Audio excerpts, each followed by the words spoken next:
Hi there, it's Michela Quilici here, business growth and marketing expert. I work with business owners, consultants, coaches, and entrepreneurs like you navigate your business growth on purpose. Welcome today to my broadcast on becoming an elegant leader. Be seen, be heard, be valued. I am super excited to be here with you today. And, I created this broadcast because I really do believe that to truly be seen, be heard, and valued, we must learn to step into our own self-leadership so that we can really step into who we need to become and who we need to be in order to create massive success for ourselves in both life and business. So this place, this broadcast is a place where you can come to be supported and inspired and to really step into the next best version of you. And today I'm super excited to share some stories and some tips on what I learned about sales and marketing from a park bench. And essentially, what I'm going to share with you is I'm going to share with you some tips on how to really market the way that your customers buy, and to really help to create an attractive and compelling offer in terms of how you are communicating and how you are marketing and selling yourself out in the world as a service professional. So I'm going to share some tips with you in order to how to do that, and really some insights into how to really understand the psychology behind how customers buy from you, and subconsciously what's going on in their own minds when they are evaluating you and your services as a potential partner or a person to hire or to buy from. So what I have found typically in my practice and with my clients is when you are unable to really have that compelling and attractive offer, what tends to happen is one of three main things. One thing is you're really not able to stand out from the competition and uniquely differentiate yourself, and so it's difficult for people to know why they should buy from you and why they should engage with your services versus another service provider or another person. The second problem that pops up is, it's difficult to make marketing work for you, and you may not be generating the exposure, the visibility, or quite frankly, the results that you're looking for with your marketing efforts. And so if your marketing isn't working for you and you're not really generating results, then these tips today will really help you with that. And the third thing is, what I often find happens is there's this frustration that can sometimes build up as a service provider, as a coach or consultant, when you are working to land a new client. You're maybe in a consultative meeting or strategy session, and there can sometimes be a frustration that builds up that I sometimes hear my clients say things like, I'm just not getting the respect I deserve. I've been in this field for a really long time. Why aren't people valuing me? And just this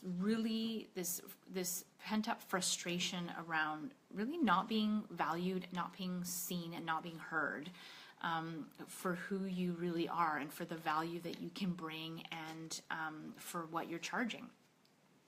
So if any of that sounds like you, then you're in the right place today. I've got some really key insights and tips that will help you move forward and change some of these problems and some of these symptoms into desires and needs that you might want to be filling in your business. So for example, if you're looking to stand out and really be seen and cut through the noise of the competition that's out there, if you want to be able to learn how to inspire people to say yes and to invest in you and to hire you,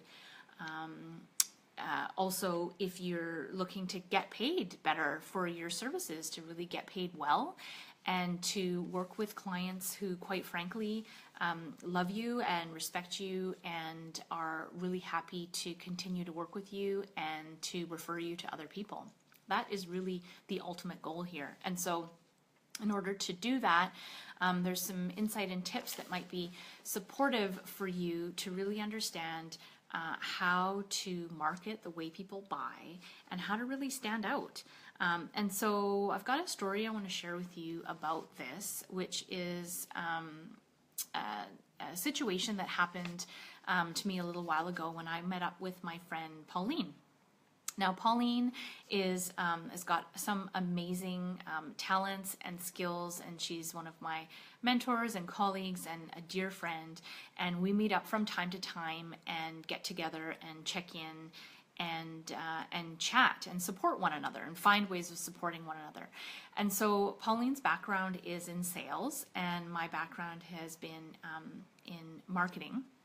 And so when we get together, we always have such a lively discussion about the differences between sales and marketing and how, these two functions really support one another.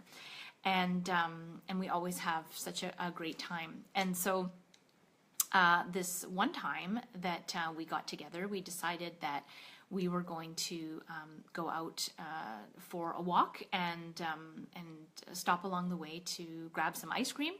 And we were going to walk and talk in the fresh air and outside and have some ice cream and catch up. And so we walked into a little cafe and we got our little matching bowls of ice cream, and we proceeded to go for a walk along the boardwalk along the marina. And so what I remember about this conversation that we had was that at a certain point as we were walking down the marina, there were some park benches that were kind of along the boardwalk. And so I had said to Pauline, do you want to sit down for a bit and on these benches? And I kind of provided her with, kind of pointed into the direction of the benches and presented her with this opportunity of, and this invitation of, would you like to have a seat, and would you like to have a seat here? And so I remember her distinctly, she took one look at the benches, and I could tell that she was subconsciously making some judgments and some coming to some conclusions around whether or not she wanted to sit there and whether or not that was an appealing place to be. And so her response to me, and this all happened in just split seconds. So her response to me was, here, you want to sit there? Those benches look long in the tooth and they don't look very comfortable. And so I thought that was a really interesting response to my question, because if I'm just peeling back the curtain for a moment and to draw the parallels between what we do when we are inviting our clients into a deeper conversation with us, into potentially working with us or hiring us, we are making an invitation. And that's the same thing that I did with Pauline. And in that invitation, she was faced with a decision as to whether or not she wanted to move forward with that decision of sitting on the bench, which is very much the conversation that your clients are having, or your prospects rather, are having within themselves when they are considering the possibility of hiring you and engaging in your services.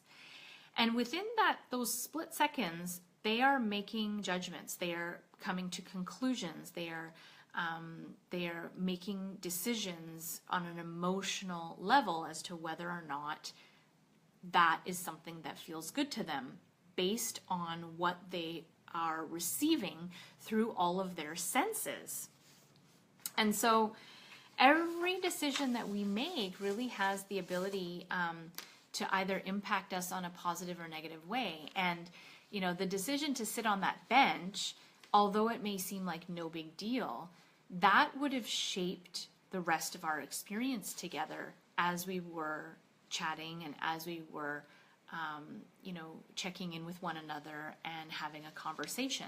That experience, if we had, depending on the decision we would have made, would have totally shaped the experience and the outcome of that decision. And to be honest, I looked at those benches and I thought, you know what, they kind of look a little bit uncomfortable. They're a little bit dirty. And I was already, after her response, I was already second guessing and taking a look at that situation saying, maybe we don't want to sit there. Maybe if we sit there, it'll be uncomfortable and we're going to get dirty and we're not going to have a good time. Because the objective of getting together was to really have a good time and check in and connect. And so similarly, when you are looking to present yourself to your clients, they are evaluating you based on whether or not they feel that by engaging with you, they are going to meet their objectives. And so their decision is really crucial to them in terms of lining up with what's important to them.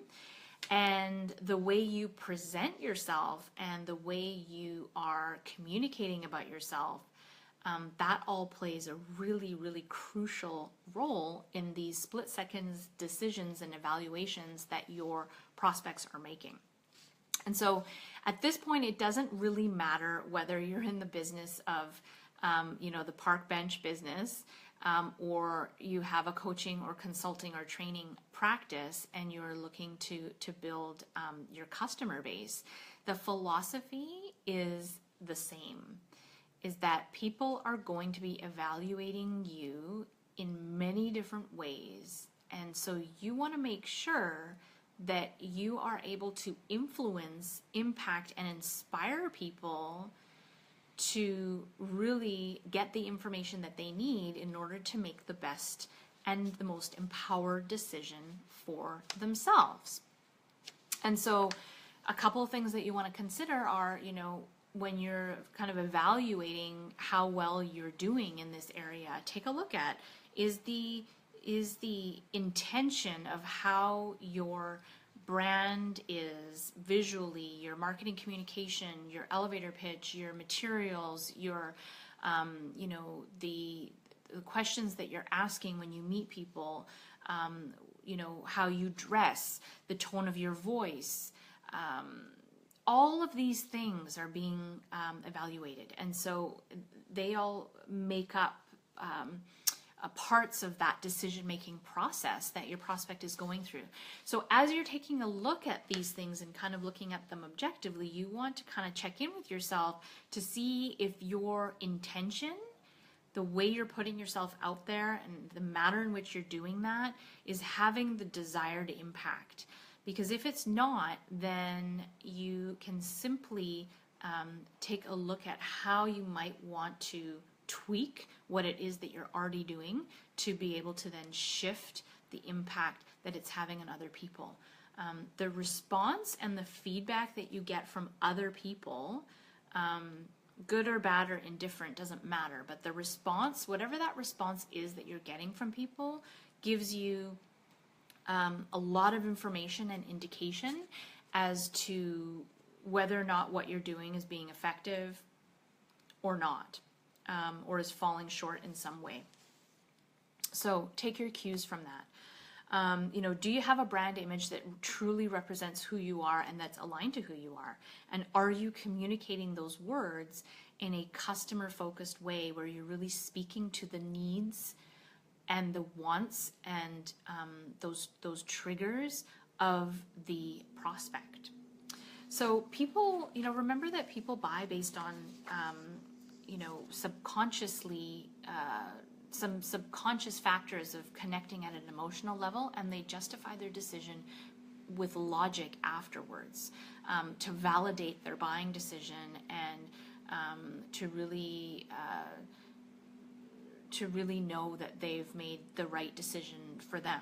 But initially, it's an emotional conversation that happens subconsciously with people when they are looking for solutions to their problems.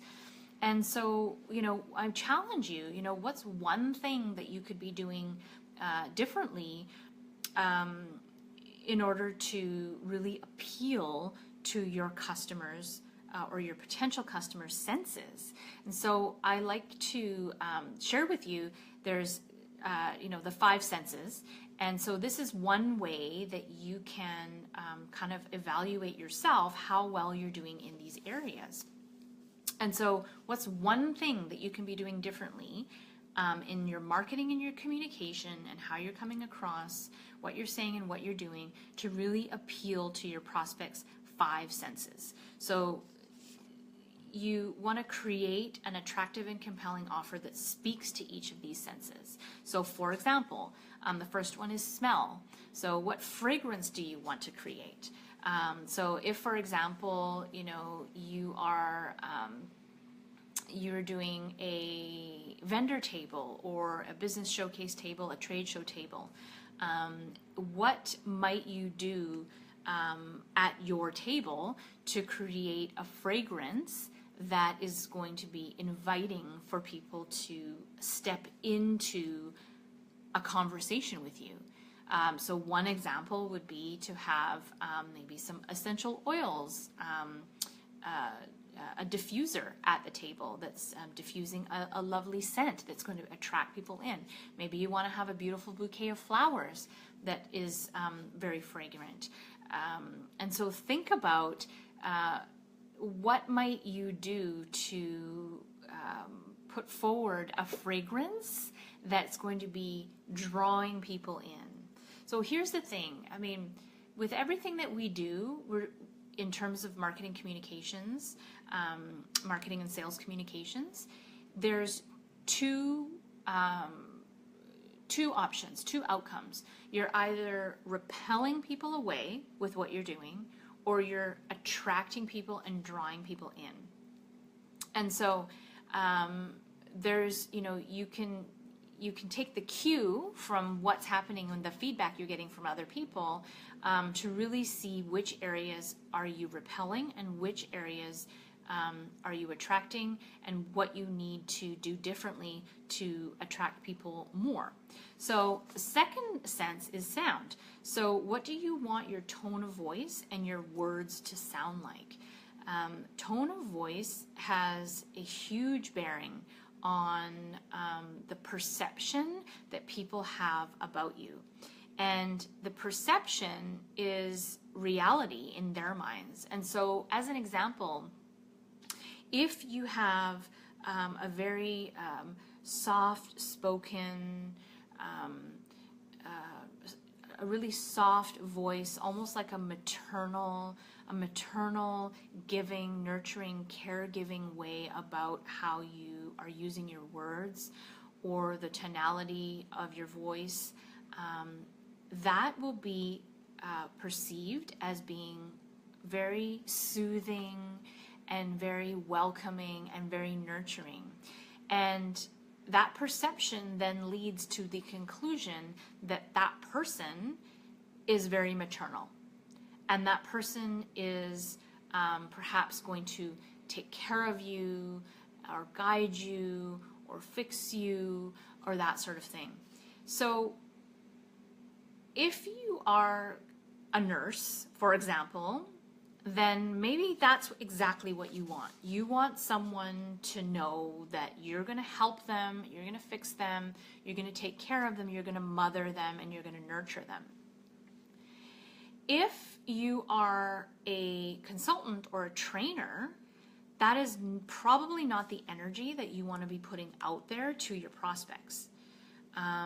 You want to be really clear on what's important to your client in terms of what they want to see in a service provider. If they want to see a service provider that is going to lead them, then you want to show up and you want to sound like a leader. You want your words to be impactful and purposeful, and you want your tone to drive home the point so that it is coming across that you are an expert, you are a leader, you can be trusted. And that will completely change the perception and how you are received by your audience. So the first sense that we talked about was smell. The second one is sound, and this is the tone of your voice and the words that you use. The third one is touch, and so this is how can you create a valuable feeling. And touch can not only be physical touch, although it can be, but touch can also be, if you've heard people say, she touched my heart, or she touched me, and she really spoke to me, and she really gets me. That is also a form of touch. So really understanding how you can create a feeling through your words, your visuals, how you're showing up, how you're physically interacting with somebody, that is demonstrating that you are trustworthy, that you're credible, that you care, and that you get what your prospect is going through. You get their pain, and therefore they are most likely to want to learn more and engage with you and be more attracted to have that dialogue with you. So that's touch. The fourth one is sight. So how will others see you as exceptional? And so again, this can have a lot to do with what you are wearing, how you're dressing, how you're presenting yourself, how you stand, your posture, how you move, anything that others see. So this also touches on your physical, your visual brand, the images that you're using on your website, the video that you've developed and that you share, through your various channels. So how will others see you as exceptional? And what is the impact that you're actually having on people in terms of how you're showing up? How is that being translated? You want to be conscious of that, and you want to take stock of what that looks like right now, and what you might want to adjust. Because it's all about making these adjustments based on really understanding what your audience cares about, what's important to them, and how they're going to be perceiving that information through you as the communicator. So the fifth one is taste. What taste will you leave in your customer's mouth?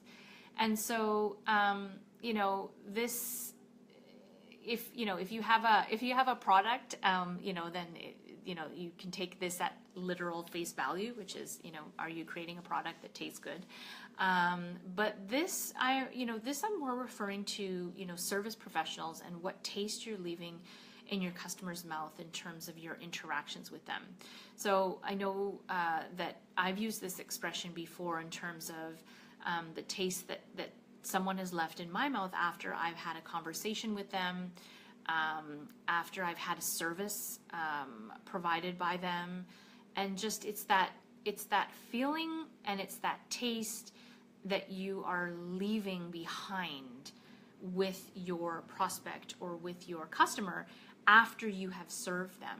And so you want to be really conscious of number one, what you want to leave behind. What do you want to be known for? What do you want people to remember you by? What do you want people to recall about you after the fact?